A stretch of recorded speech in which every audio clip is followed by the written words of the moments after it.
Bienvenue dans cet épisode de Navigate Across Borders.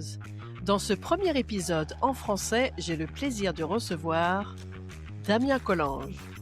Des 800 km du chemin de Compostelle aux journées marathon sur les plus grands paquebots de la planète, Damien a fait du sport et des voyages son mode de vie.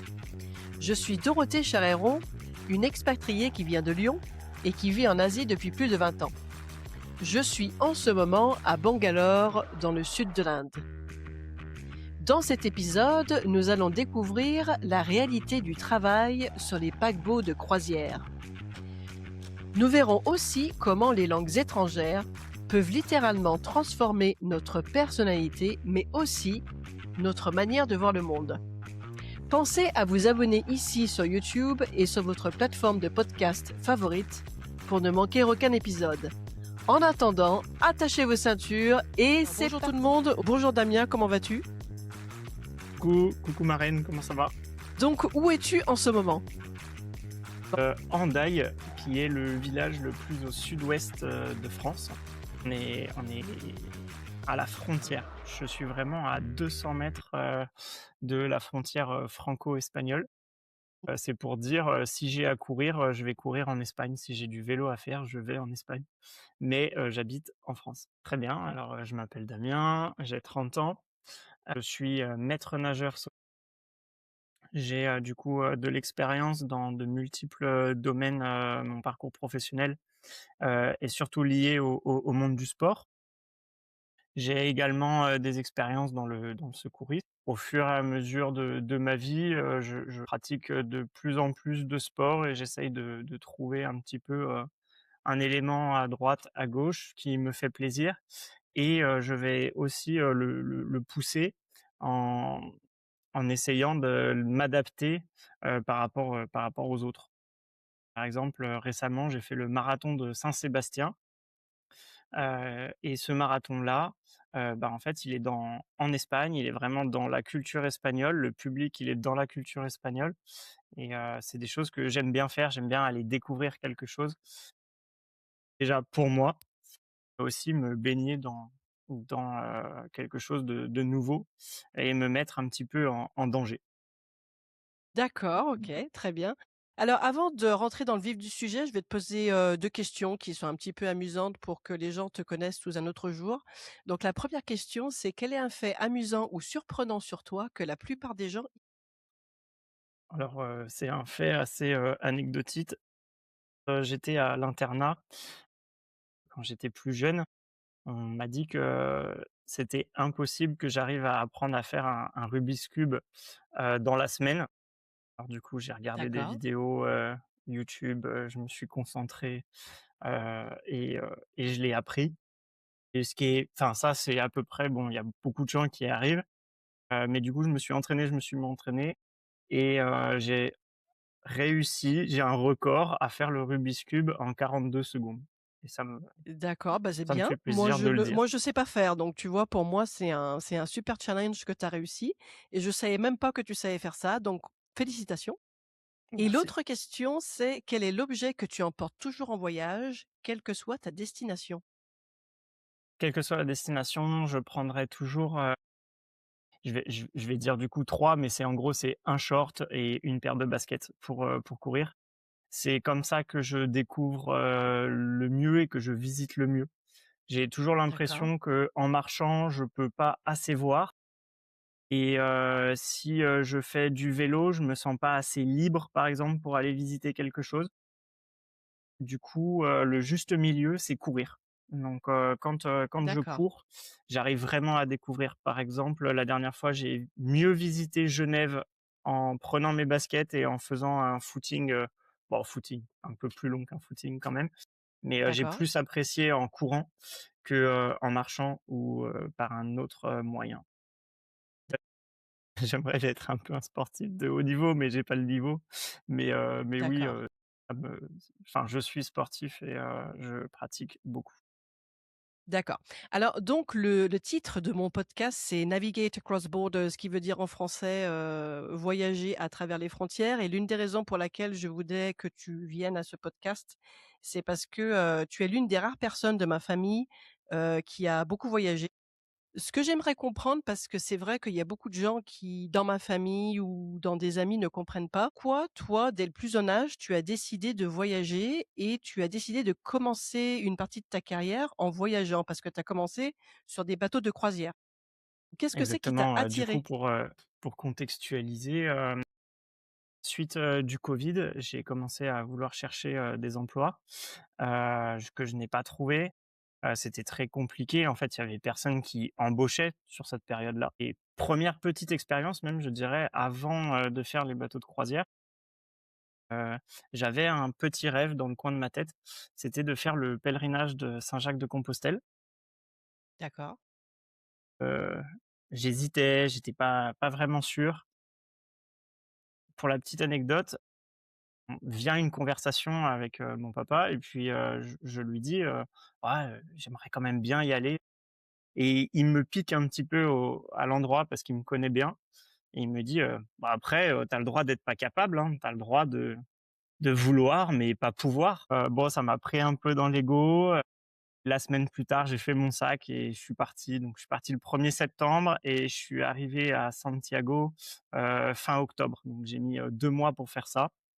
Pendant ce pèlerinage, j'ai vraiment, en fait, on a beaucoup de temps. C'est la seule chose qu'on a, donc on marche beaucoup, beaucoup et on a beaucoup de temps pour réfléchir.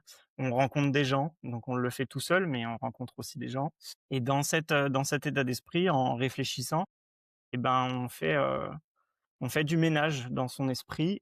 Justement, je me suis dit: «Bon, qu'est-ce que je veux vraiment faire de ma vie?» Et j'avais un deuxième rêve. Ce deuxième rêve, c'était pourquoi pas travailler sur un bateau de croisière. Hop. En même temps que je marchais, les soirs, juste avant de se coucher, j'avais déjà mes CV et mes lettres de motivation qui étaient prêts. Bah, je j'envoyais un de temps en temps, pour, cette compagnie-là, pour l'autre com il s'est avéré que, bah, je me suis fait contacter d'accord, et quand j'étais en Espagne, j'ai passé les entretiens, donc en visio et d'ailleurs l'interview, s'est tellement bien passée. J'étais vraiment, enfin bon là j'ai une barbe, mais j'avais une barbe qui était encore plus, un t-shirt qui sentait la transpiration. Bon, ça se sentait pas sur la l'interview de la mmh, visio, mais c'est juste pour dire que ça a plu à l'intervieweur et du coup, bah, j'ai continué, là-dessus et mi-novembre, bah, j'étais sur, un bateau de croisière. Donc sur le bateau d'accord, de croisière, je travaillais en tant qu'animateur sportif et je m'occupais, bah, principalement, en fait, que les gens sur le bateau de croisière, donc les clients, passent, un bon moment. Donc on avait, par exemple, une vague artificielle. Sur cette vague artificielle, on faisait en sorte de tout mettre, le dispositif, et plaisir des gens, mais aussi pour le la sécurité des gens. Il y mmh, avait également, par exemple, un petit, city stade. Il y avait des tournois de basket, volley-ball, mini-foot, pas vraiment un grand terrain de foot. Tout se mettait en place en fait pour, bah, j'étais bien, j'étais au bon endroit, là où, j'avais appris l'anglais, j'avais appris l'espagnol et le français, ça ch en découvrant le monde, en voyageant. Mais au début, c'est vrai que j'ai dû avoir ce petit élan, cette petite, poussette de quelqu'un de ma famille qui m'a dit, «Allez, vas-y quoi, t'attends quoi?» Et une fois que j'étais dedans, c'est là que je me suis dit: «En fait, toutes les bonnes, choses, elles viennent parce que, tu te mets en danger. C'est quand tu te mets bien en sûr, danger que tu découvres je suis vraiment d'accord avec quelque toi. chose. Je suis tout à Donc fait voilà. d'accord avec toi, parce que moi, ma première expérience à l'étranger en tant que professionnelle, c'était en Chine. Enfin, c'était au début des années 2000. Au début des années 2000, la Chine n'était pas ce qu'elle était maintenant. Donc c'est vrai que moi, je me souviens, et mes parents, ils m'ont dit ça seulement quelques années plus tard. Ils m'ont dit que quand ils ont appris que j'allais aller en Chine, ils avaient peur, mais ils ont rien dit parce qu'ils se sont aperçus que c'était ce que je voulais faire. Et c'est vrai que il y a beaucoup de gens qui me demandent pourquoi je suis pas en France et cetera et pourquoi j'aime voyager et c'est quelque chose que j'ai toujours voulu faire depuis que je suis toute petite et c'est quelque chose que j'explique pas. Donc est-ce que tu penses que toi aussi, depuis que tu es petit, tu as voulu, voyager ou vivre des aventures ou même te mettre en danger et ce qui fait que depuis que tu es enfant, tu as toujours eu un petit peu cette manière de voir les choses ou tu penses que ça a changé au fil du temps ou peut-être lorsque tu as fait tes études, tu as rencontré des gens qui t'ont permis de découvrir ça? Faire le chemin de Compostelle en entier en une fois, les gens, le chemin de Compostelle, ils le font en plusieurs fois. Mais toi, tu l'as fait en une fois et après tu es parti sur un bateau de croisière? Alors, je suis pas psychologue, je sais pas faire, ma propre, rétrospection, de tout, mais, il y a des choses que je peux expliquer, hein. Par exemple, chemin de Compostelle, j'habitais, Pont de Beauvoisin, heu et en fait, on habitait, bah, sur le chemin et je me souviens que je partais à l'école en marchant et en fait, dans le chemin opposé, je voyais, bah, des pèlerins avec leurs sacs à dos qui partaient et leurs bâtons. Et un jour, bah, je savais pas trop, donc je pose des questions, «Mais qu'est-ce qu'il fait ce monsieur? Qu'est-ce qu'elle fait cette dame?» Et puis un jour, bah, j'ai compris, ouais, il fait Compostelle et je les voyais vraiment comme des: «Waouh, mais ils ont qu'un sac à dos!» Alors, de Pont-de-Beauvoisin, c'est le chemin de Genève. Donc en fait, ils font Genève, après ils D'accord. rejoignent le Puy-en-Velay et après, ils continuent. Moi, j'ai fait juste, Oui, parce du qu'il y a Puy-en-Velay. plusieurs chemins de Compostelle, en fait. Exactement. C'est vraiment un chemin, on peut le relier justement à toutes les cultures. C'est très, très touristique. J'ai rencontré, des Hollandais, j'ai rencontré des Allemands, j'ai rencontré, des Américains, j'ai rencontré, bah, après en Espagne, j'ai rencontré plus des Espagnols également, beaucoup de Français, mais c'est pas juste, des petits Français du Puy-en-Velay qui partent, quoi. Mmh. C'est vraiment, D'accord. après je voulais également, rajouter que pour, travailler sur les bateaux de croisière, donc quand j'étais petit, tu m'as un petit peu inspiré à voyager et à travailler à l'étranger. Enfin, du moins le travail à l'étranger, c'est sur cette partie-là, Mmh. ou du moins je me suis rendu compte que c'était possible. Alors moi, j'ai pas forcément d'affect avec, l'éducation d'une langue, mais par contre j'ai vraiment un affect avec l'éducation, et la pédagogie, au travers du sport, D'accord. des Oui, bah, activités de c'est la c'est une vision natation, différente et c'est pas plus mal non plus aussi. Par le sport, moi, je pense qu'on peut faire beaucoup de choses. des sports de raquettes, coup la vague artificielle où je me suis mis à coacher également, dessus. Ça, je me suis rendu compte que c'était possible et qu'il fallait pas se limiter à: «Ah non, je parle pas anglais, donc je peux pas». Mais en fait, déjà commence à parler anglais et après, bah, tu verras. Il se trouve que, bah, je parle anglais, heu, enfin très bien, j'ai quand même un accent qui est très fort quand je parle, mais dans ma tête, j'ai pas à traduire, je suis fluent. En espagnol, c'est la même chose. En espagnol, je l'ai perdu un petit peu, mais si je me remets un petit peu dedans, ça revient très vite.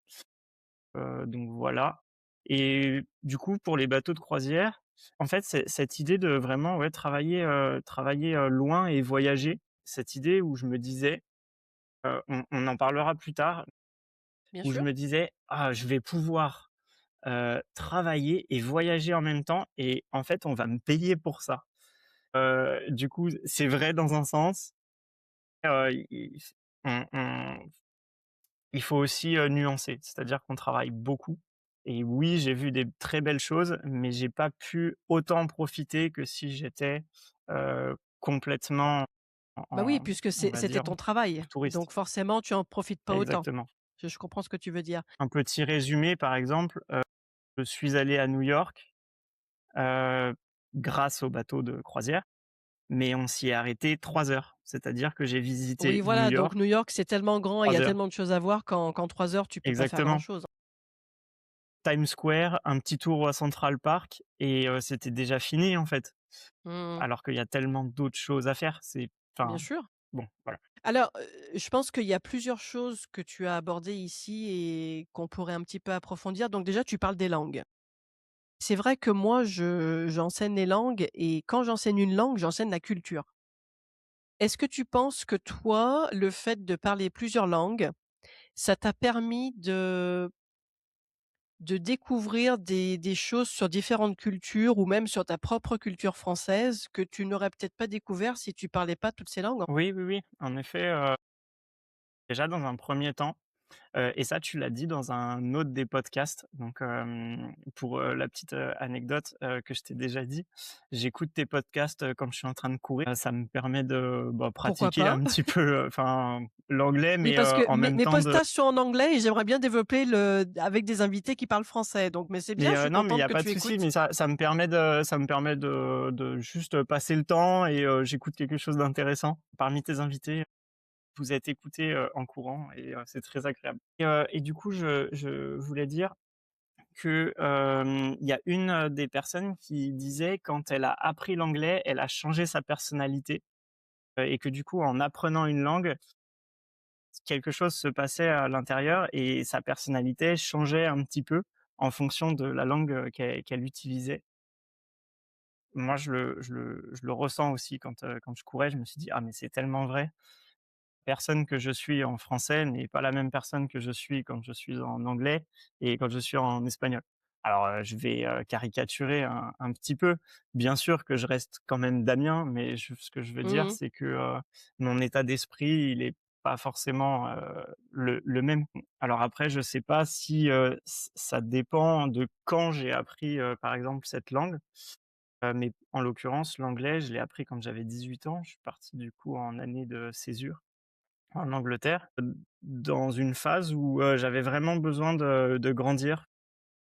Déjà, je sortais de l'internat, je savais pas vraiment faire à manger, je savais pas vraiment m'occuper de moi. Les lessives, c'était moyen, moyen et et du coup, je me suis construit une personne mature quand, enfin, je me suis construit le Damien adulte quand j'ai appris l'anglais. Et c'est quelque chose que je ressens, aussi, en anglais. J'ai beaucoup moins de sens, de l'humour parce que je l'ai pas forcément développé, de la même manière. J'avais besoin de beaucoup plus d'assurance, beaucoup plus, de choses auxquelles je peux enfin, forcément, j'essaye d'être un petit peu drôle quand même, quand je suis en anglais, mais voilà, c'est juste, une petite partie et Si tu essayes de traduire l'humour français en anglais ou en espagnol, ça va pas rendre la même chose parce que l'humour peut être très exactement, culturel aussi. Ça peut faire référence à l'histoire, ça peut faire référence à une religion et c'est vrai que je suis d'accord avec toi, quand on s'exprime dans une autre langue, on va pas s'exprimer de la même manière, mais toi, je pense que tu l'as découvert quand tu as fait, quand tu travaillais sur les bateaux de croisière. Quand tu as affaire à un Britannique ou à un Américain, même si les 2 parlent l'anglais, ils ont pas du tout la même manière de se comporter et ils communiquent pas de la même manière et toi, je pense que tu t'en es aperçu quand tu étais sur le bateau de croisière. exact. Donc une Et je m'en langue, suis c'est des aperçu, cultures. d'autant plus avec les clients, mais aussi avec les membres de l'équipage. Bien sûr. C'est-à-dire que dans les membres de l'équipage, bah, par exemple, on va avoir, des personnes, serbes et j'ai quelqu'un en tête, juste là, une personne, serbe, qui avait, 0 sens de l'humour. C'est-à-dire zéro sarcasme, 0, et elle ne comprenait pas en fait, par exemple, enfin des petites choses quoi, que des Américains pouvaient dire et je trouve ça, enfin fascinant. C'est-à-dire qu'il y avait pas ce recul. Après, sur le bateau de croisière, en effet, il y a beaucoup donc faut contextualiser un petit peu la chose. Le bateau sur lequel, je travaillais, on avait alors ça dépendait des départs, mais par exemple, on partait de Orlando et Orlando, D'accord. donc on est vers, la région de la Floride, de Miami. Oui. On va avoir une population, très, très, moyenne classe, hein. On va pas avoir les D'accord. ultra riches américains, c'est pas D'accord. non plus les plus pauvres parce qu'ils peuvent quand même se permettre de partir en croisière Bien sûr. et culturellement, je dirais pas que ce sont des personnes, Qui comprennent des gens qui sont pas de leur endroit? C'est-à-dire que toi, tu es français, ils te exactement. comprenaient peut-être pas? Ils comprenaient peut-être pas ton accent et ils Oui, comprenaient oui, peut-être pas ton humour ou ta enfin, manière de t'exprimer? petite blague à part, mais un jour on me dit, enfin, on avait des name tags, donc c'est, où il y avait mon D'accord, prénom, ma profession et mon pays. d'accord. Donc moi ça disait, France quoi et il y en a un, il dit, «Oh you French, last year I visited, Roma». C'est très bien, Ah mais oui, c'est d'accord. Rome Pour lui, la Rome et France, c'est Paris, en ça a Europe. rien à voir quoi. Donc en fait, L'Europe, c'est plus petit que les États-Unis, hein. oui, après, Tu n'es bon, qu'un c'est État dans vraiment, l'Europe. mais après au-delà de ça, D'accord, je bah peux oui, comprendre parce que ça si, arrive. si moi je dois apprendre tous les États Bah, voilà, moi je veux dire franchement, je pense des qu'il y a United beaucoup States, de Français c'est qui savent pas compliqué, quoi. situer géographiquement les villes américaines aussi. Donc Exactement. Bon après je je pense que connais c'est ça quelques aussi. États, mais une fois que je suis au milieu, je suis un peu perdu, quoi. Dans l'idée, c'est des gens qui, aussi, il faut savoir, il y a beaucoup d'Américains qui ne voyagent pas hors, États-Unis. C'est-à-dire que, ils vont rester, vraiment, bah, bateau de croisière, voire, Nassau, Bahamas, après Puerto Rico. D'accord, donc ils pouvaient voyager là où ils voulaient avec le bateau? Bah, D'accord. enfin, en tout cas, ils restent, avec le bateau, quoi. Non, mais c'est sûr Et et mais oui, donc oui, c'était super intéressant culturellement. J'ai rencontré plein de gens différents et je suis super, content d'avoir fait ça. parce que oui, tu disais que même l'équipage, c'était des gens qui venaient de différents pays du monde, mais vous deviez communiquer en anglais. Oui, Et est-ce que de temps en temps, tu trouvais que, malgré le fait que vous parliez tous anglais, il arrivait que vous ne compreniez pas, exactement ce que l'autre personne dise? Ou tu penses que ça arrivait pas souvent parce que les gens avaient l'habitude? Donc là, je parle que de oui, oui, l'équipage. oui. Alors, hem, pour, bien qu'on situe un petit peu, sur le bateau, on a obligation de parler anglais quand il y a des clients. D'accord, S'il y a des clients autour, l'équipage doivent parler anglais entre eux. Ils ont pas le droit d'accord, d'utiliser, une autre langue que l'anglais. Quand bien même, les clients autour ne parlent pas anglais, mais parlent une autre langue. d'accord. C'est une règle qu'il faut suivre. Si par exemple il y a des latinos, qui comprendraient l'anglais, mais qui seraient plus faciles en espagnol et on va avoir un indien et un philippino, et ils connaissent une autre langage qui est l'espagnol par exemple entre eux, Mmh. heu, l'objectif c'est de parler tous anglais. D'accord, pour que tout le monde Voilà, mais comprenne ce qui se après dit, en quand on est fait? entre les membres de l'équipage, j'avais le droit de parler espagnol, j'avais le droit de parler, français, comme je voulais. D'accord, Quand je m'adresse à des clients, je fais en sorte d'utiliser la langue, qui est la plus adaptée. Donc, encore une fois, d'accord, OK. les latino-américains, je parlais espagnol parce que ça leur faisait plaisir que je parle espagnol D'acc et les québécois du Canada, je parlais français. Mais en effet, des situations où on se comprenait pas plus que ça, autant entre les clients qu'entre les membres de l'équipage. J'ai par exemple en tête une petite blague, je pense, où, je demande à un client, donc c'est un adolescent et je lui demande, d'où il vient et d'accord, je lui dis, «I'm American». Et moi d'accord. j'aimais bien faire ma là, c'est plus mon côté français, mais que je traduisais et je lui dis, «Oh cool, so you come from Canada, Mexico?» Parce Ah que d'accord, américain, c'est le continent américain, ça veut pas bien forcément sûr, dire, que que mais il a peut-être pas d'ailleurs, compris ta blague? et du coup, il est non, pas du tout, c'était pas du tout, la façon. Mais, en tout cas, enfin, les collègues qui étaient autour de moi, on a tous compris et ça, c'est très bien. D'ailleurs, je peux même, rebondir sur le fait d'actualité où, récemment, le chanteur, Bad Bunny, sur le halftime, Bien du show sûr, du Super Bowl, fait référence à l'Amérique complète et pas bien sûr, au juste, continent américain. exactement. Et je trouve ça Et alors génial. tu disais que ouais, non, non, mais bien sûr, mais il y a beaucoup de personnes qui s'en aperçoivent pas, en fait, parce que c'est vrai qu'un quelqu'un qui vient des États-Unis, il dit qu'il est, qui vient de l'Amérique, mais même nous, on dit: «Ce sont des Américains», alors que le vrai mot, ça serait états-unien. Bon, bah, personne n'utilise ce Ouais, mot, ou mais si on voulait être plus citoyen précis, US. ah voilà, on devrait dire ça. Mais alors justement, tu disais que tu avais eu l'occasion de visiter, Puerto Rico.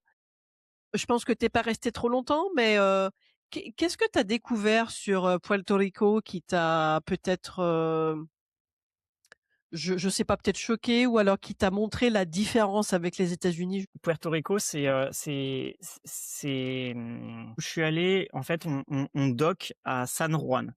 San Juan, c'est, D'accord, la ville un peu capitale de Puerto Rico et c'est, le bateau se vraiment dock, mais dans le centre-ville. Enfin, c'est d'accord, OK. normalement, si tu veux, les gros bâtiments, maritimes qui dockent un petit peu plus loin parce qu'il y a de la pollution, ça prend de la Mmh. place visuellement, c'est pas très joli mais là, tu rentres, tu as l'impression que tu rentres dans le centre-ville, quoi. Donc tu descends du D'accord, c'est bateau et tu intéressant. peux tout faire à pied et c'est magnifique. Là, pour le coup, je l'ai fait plusieurs fois.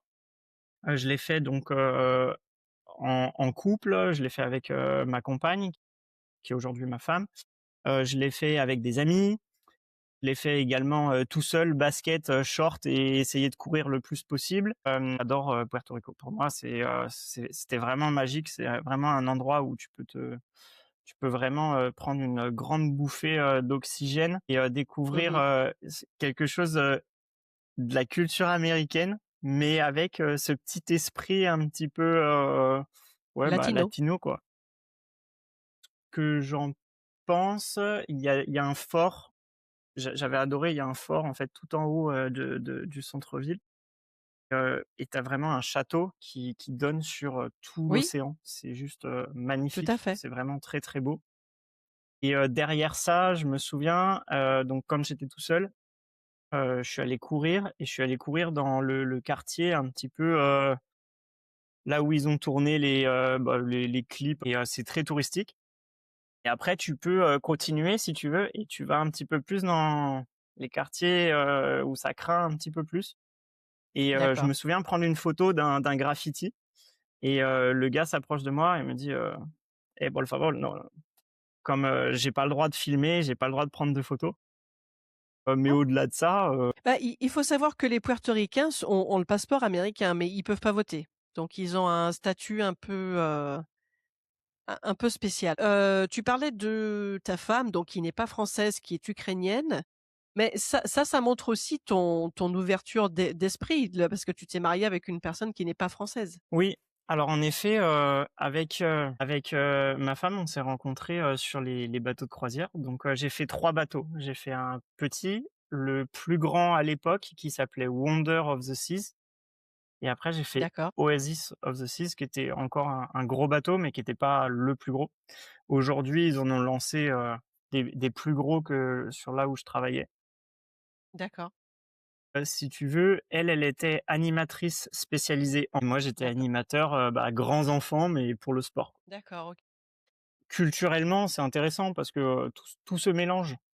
On s'est rencontrés, dans un moment, assez fort aussi pour elle, puisque, la situation entre l'Ukraine et la Russie, c'est un moment où entre, ses contrats de travail, elle pouvait pas rentrer, en fait, dans son pays et toujours, Mmh. encore actuellement, elle peut pas rentrer, à Luhansk.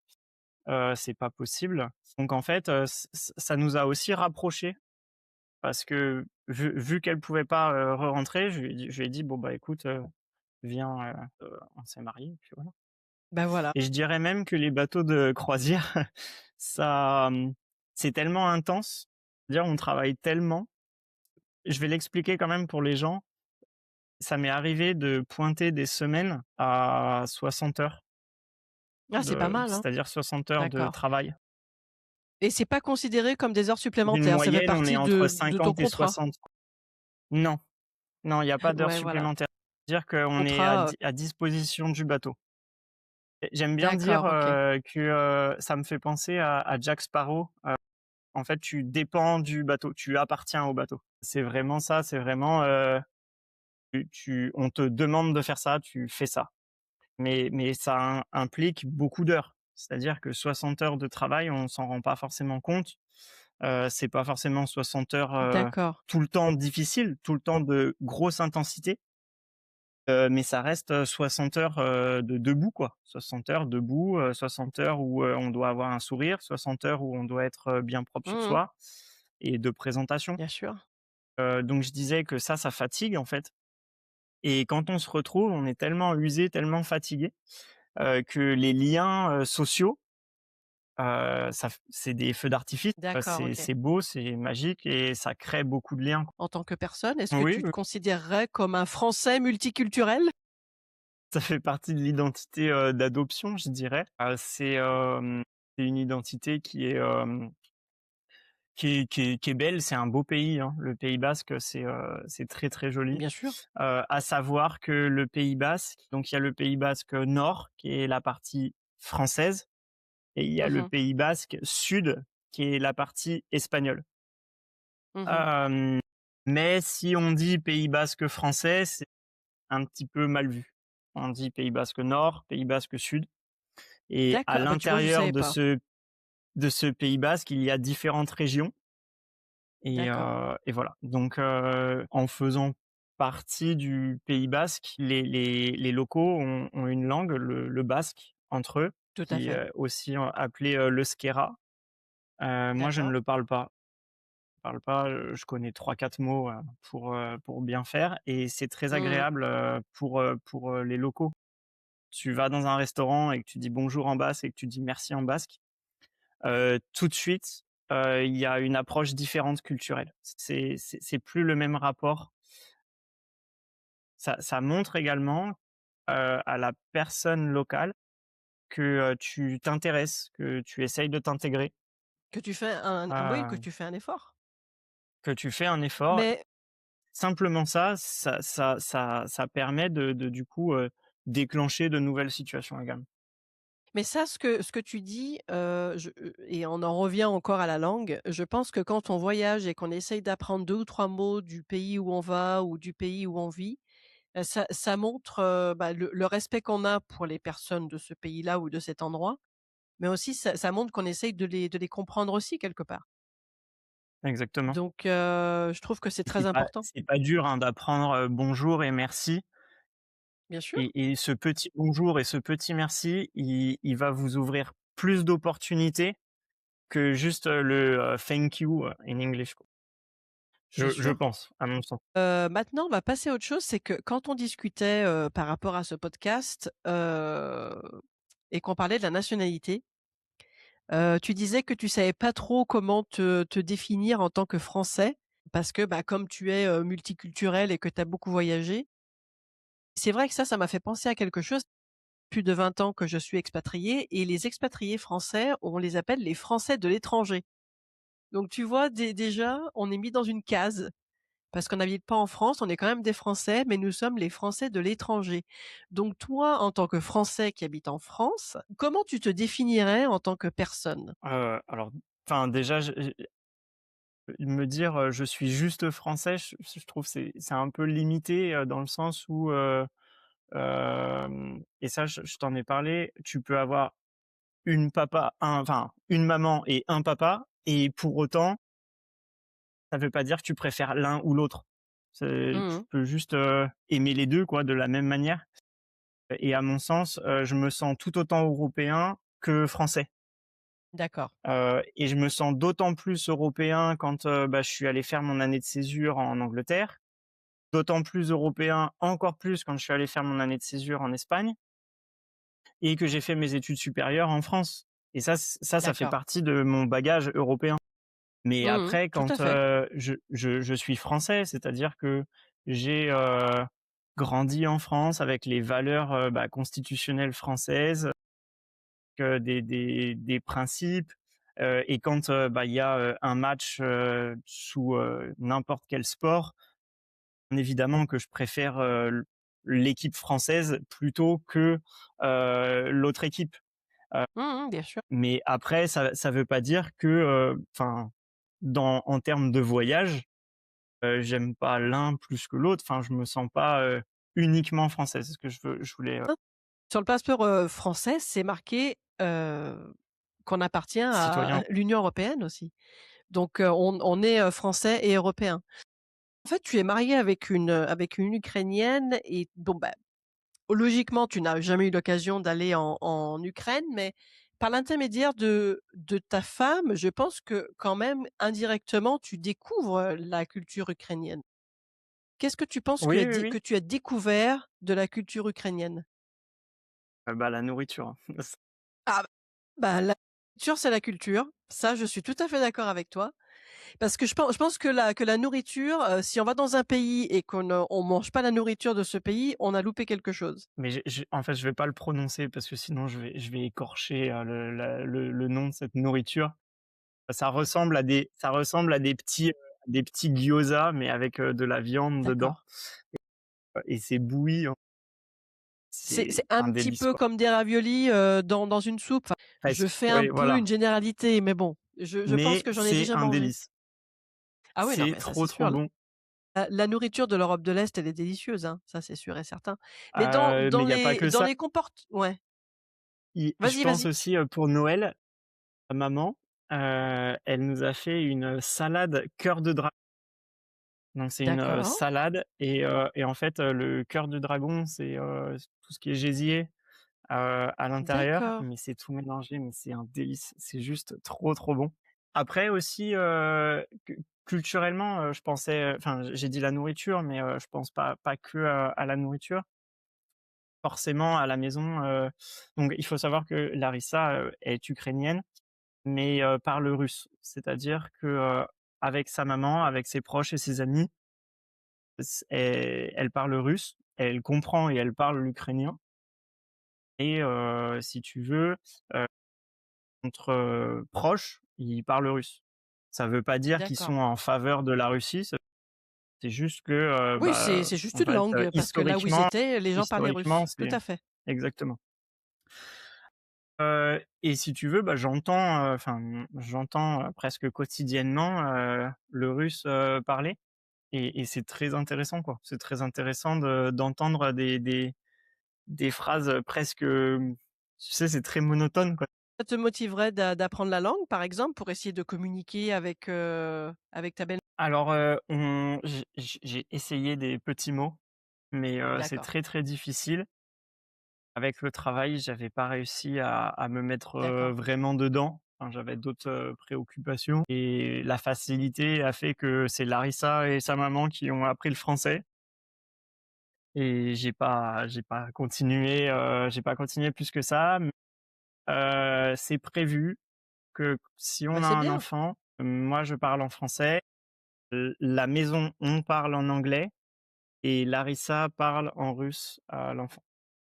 Je trouve que c'est très bien parce que je trouve qu'un enfant enfin, qui sait parler plusieurs langues, quelque part, c'est un enfant qui est multiculturel. De nos jours, parler au moins 2 langues, c'est vraiment, nécessaire. Parce que je pense que de plus en plus, les gens vont être amenés à ça bah, déjà ça a commencé depuis longtemps, hein, mais je pense qu'il y a de plus en plus de professions qui vont être de plus en plus internationales. Et comme je disais avant, parler plusieurs langues, c'est comprendre plusieurs cultures. L'enfant qui a 2 parents de cultures et de pays différents, le fait de pouvoir parler, plusieurs langues, d'ailleurs, j'ai un de mes podcasts où j'ai une, collègue espagnole, qui est mariée avec une, japonaise, et leur fils parle japonais et espagnol, et elle me disait: «Quand mon fils parle espagnol, il se comporte comme un espagnol. Quand il parle japonais, il se comporte comme un japonais». Donc ça montre vraiment qu'une langue, ça a un poids, quoi. C'est clair. Et Non, c'est sûr, hein. je pense que ce que tu veux faire, je trouve que c'est très bien parce que c'est une chance qui est inouïe pour une personne de pouvoir parler plusieurs langues et de comprendre différentes cultures. Parce que des et puis en plus, je trouve que ça ouvre l'esprit, quelque Oui, part. oui, c'est sûr, c'est sûr. Bon, je mettrais 0, idée politique, dans la tête, de mon fils ou de ma fille. Indirectement, l'ouverture, d'une personne, moi, je l'identifie, enfin, en tout cas, à mon sens, je me délivre un petit peu, mais, c'est être humain, quoi. C'est être humaniste, c'est être humain, c'est tout simple, en fait. C'est, comprendre l'autre, et déjà se comprendre soi-même, et puis, c'est s'enrichir, quoi, tout simplement. Tout à fait.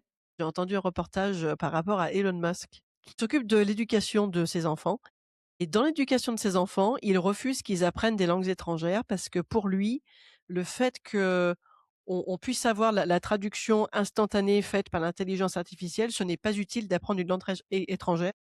Moi, en tant que personne qui parle plusieurs langues et qui enseigne des langues, trouve que certes, la traduction instantanée, c'est utile, mais ça remplacera jamais l'humain, ça remplacera jamais la culture d'une langue, Et comme je disais tout à l'heure, l'anglais, on peut le parler, mais s'il y a 5 personnes de cultures différentes qui parlent anglais, il y aura toujours ce point de vue culturel et sa manière de se comporter qui aura beaucoup d'importance. Et si on parle du français, par exemple, le français, il est parlé sur les 5 continents. Même en Europe, où il y a plusieurs pays qui parlent français, les gens ne se comportent pas exactement pareil. Ils ont quand même leur culture. Donc Non et comme tu puis, disais, c oui, pour c'est très rebondir important. enfin, j'ai pas connaissance de cette news avec, Elon Musk. L'intelligence artificielle pourra pas traduire, les Les interactions émotions. et les émotions. Elle pourra pas, Mmh. faire comprendre, Bien heu sûr. et ça, en fait, il faut le vivre. Par exemple, du coup, quand j'ai fait mon année de césure, en Espagne, je comprenais pas, enfin, pour moi, voir un match de sport, c'est pareil de le voir, à la télé dans mon canapé que ailleurs. Mais en fait, D'accord. à l'époque, j'ai compris que voir un match, c'est pas voir le match, c'est une ambiance, en fait.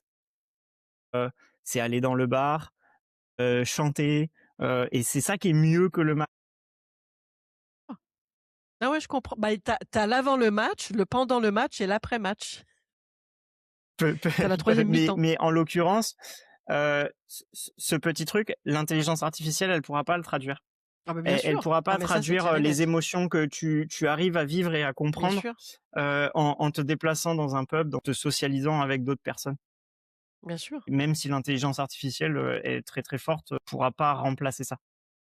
Bah, moi, je pense que l'intelligence artificielle est très bien pour, certains points et elle est très utile.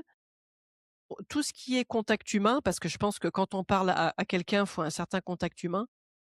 Je pense que l'IA, alors peut-être que c'est peut-être décédé, hein, ou peut-être que je me trompe complètement.